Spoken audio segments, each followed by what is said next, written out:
Bonjour à tous et bienvenue sur Tonyverse. Vous avez sûrement entendu parler de l'idée d'exonérer les plus-values sur les cryptos aux États-Unis. Ça fait rêver, non? Imaginez pouvoir trader ou accumuler des bitcoins sans avoir à rendre de compte au fisc. Eh bien, selon les experts, c'est malheureusement très peu probable. Dennis Porter du Satoshi Action Fund a expliqué que ce genre de décision dépend entièrement du Congrès américain.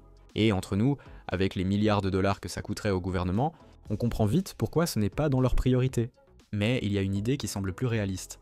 Instaurer une exemption de 200 dollars pour les petites transactions en bitcoin, un peu comme ce qui existe déjà pour les devises étrangères. Franchement, c'est pas idiot. Ça permettrait aux utilisateurs quotidiens de respirer un peu, surtout pour ceux qui utilisent les cryptos pour des achats réguliers ou comme moyen de paiement. Mais bon, entre proposer ça et le voir devenir réalité, on sait que ça peut prendre des années. Un autre point qui m'interpelle, c'est la définition même de ce qu'est un projet crypto basé aux États-Unis. Certains projets, comme Solana ou Tezos, ont des bases à l'étranger tout en opérant partiellement sur le sol américain. Alors, qui serait vraiment concerné par ces éventuelles exemptions fiscales? La question reste floue, et c'est ce genre de zone grise qui complique encore plus la mise en place de ces mesures. Honnêtement, j'adore voir à quel point les cryptos continuent de faire bouger les lignes. Rien que le fait que ces discussions existent montre que l'écosystème devient impossible à ignorer. Mais soyons réalistes, on est encore loin d'un monde sans taxes sur les cryptos. Pour l'instant, c'est un rêve, mais qui sait, peut-être qu'on y arrivera un jour. Parlons d'un événement qui secoue le marché crypto, et plus précisément les tokens liés à l'intelligence artificielle. Récemment, des projets comme NEAR Protocol, Internet Computer, Render et Filecoin ont enregistré des baisses significatives allant de 8 à 10%. Alors, pourquoi cette chute soudaine? Tout semble pointer vers une start-up chinoise appelée DeepSeek, qui vient de faire une entrée fracassante sur la scène technologique. DeepSeek a réussi un exploit, développer des modèles d'intelligence artificielle comparables à des géants comme GPT-4, mais avec un budget dérisoire de seulement 6 millions de dollars. Pour donner un peu de contexte, OpenAI dépense des centaines de millions pour ses projets. C'est une vraie claque qui montre que l'innovation peut venir d'endroits inattendus. Ce genre de percée remet en question la domination des grandes entreprises et redistribue les cartes dans l'écosystème technologique. Ce qui est intéressant, c'est que cette annonce semble avoir semé le doute chez les investisseurs.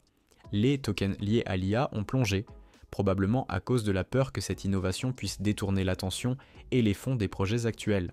Mais est-ce vraiment justifié? Il est un peu tôt pour tirer des conclusions hâtives. DeepSeek apporte une nouvelle dynamique, et cela pourrait même stimuler l'ensemble du secteur à innover encore plus rapidement.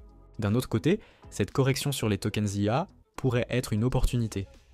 Si tu crois au potentiel de l'intelligence artificielle dans la blockchain, ce moment pourrait bien être le point d'entrée idéal. Comme toujours, il faut rester prudent, mais ces fluctuations de marché nous rappellent une chose. La technologie évolue constamment, et ceux qui s'adaptent en sortent souvent gagnants. En conclusion, DeepSeek est un parfait exemple de l'impact qu'une startup peut avoir sur un marché global. Ça me fascine de voir à quel point l'innovation peut venir de là où on l'attend le moins, bousculant les plus grands joueurs. On va parler de l'euro numérique et des récentes déclarations de Piero Cipollone, membre du directoire de la Banque Centrale Européenne. Vous allez voir, c'est assez surprenant. Alors que le président américain Donald Trump souhaite promouvoir les stablecoins adossés au dollar à l'échelle mondiale, l'Europe semble prendre une direction différente. Piero Cipollone a récemment défendu l'euro numérique en exprimant ses inquiétudes concernant les frais que les banques commerciales facturent à leurs clients.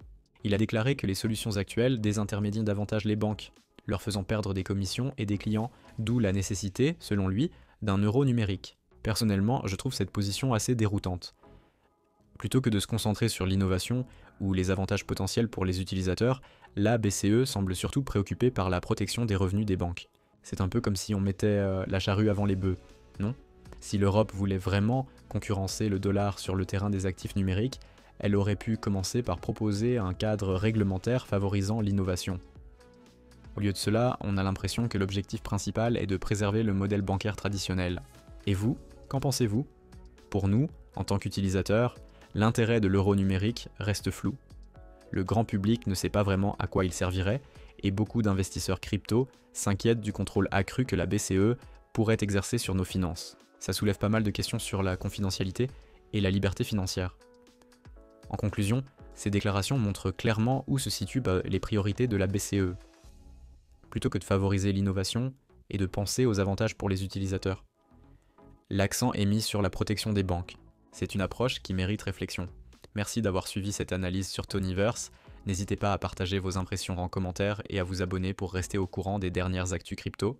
À très vite pour une nouvelle vidéo.